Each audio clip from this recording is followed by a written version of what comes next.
Assalomu alaykum Chorva TV o'z kanali obunachilari, YouTube chorva ishqibozlari. Obunachilar, sizlarga bugun Rossiyaning Kaloriysk oblastidagi Angus mollaning sharoitini bir ko'rsatib o'tamiz. Qaysi holatda turganini, qay holatda o'zingizlar bahoni berasizlar. Bular mana qor turibdi. O'zi bu mana Kalugada, Rossiyaning bilmay qayerdan nima, Kalugada qor bo'lmabdi aytarli, qish ham bo'lmabdi. Hozir mana bugun sahar qor yog'ishi boshladi, уже 15 sm bor. 1 sm bor. Hozir mart bo'lsa shunaqa qor bo'lmagan ekan bu yilgi. Shu qishga umuman bunaqa qor bo'lmadi dedi. Bir ikki kun oldin hattoki bahorda уже hamma joy erib, repromdagi suvlar ham erib, baliq ushlashni boshladi to'g'ri qo'yib. O'tlar ham rang kirib qoladi, ko'karib, sekin.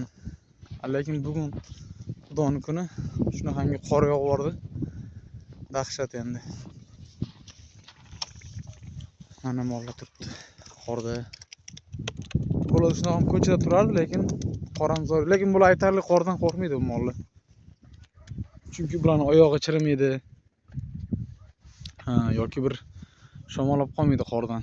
Yolg'on emasdan shu yomg'ir bilan izg'irindan qo'rqadi bular. Chunki yomg'ir bilan izg'irin haqiqatan jonni o'tib ketadi.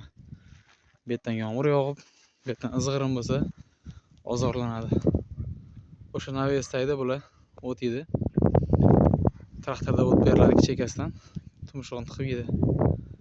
Ipyak ham qo'yiladi. Yeganini yeb qolgan ustida yotish uchun. Qorni qarasanglar, dahshat qor yog'ib atrofda.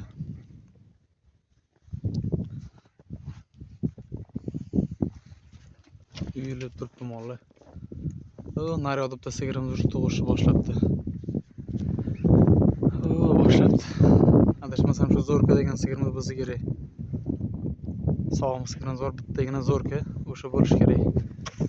Katta ehtimol bilan. Bugun ertaroq bitta sigirimiz tug'di. Sigirlar boshlab tug'ishdi, xudo xolasa. Jonivor etlari juda ham qalin bularni, lekin umuman yem yemaydi bular. Umuman ham yem yemaydi, faqat shu stilus bilan pichani aralashtirib beriladi. Shu xohlagancha yeydi, endi zo'ratsin ham shuda. Yemagancha o't yeyish.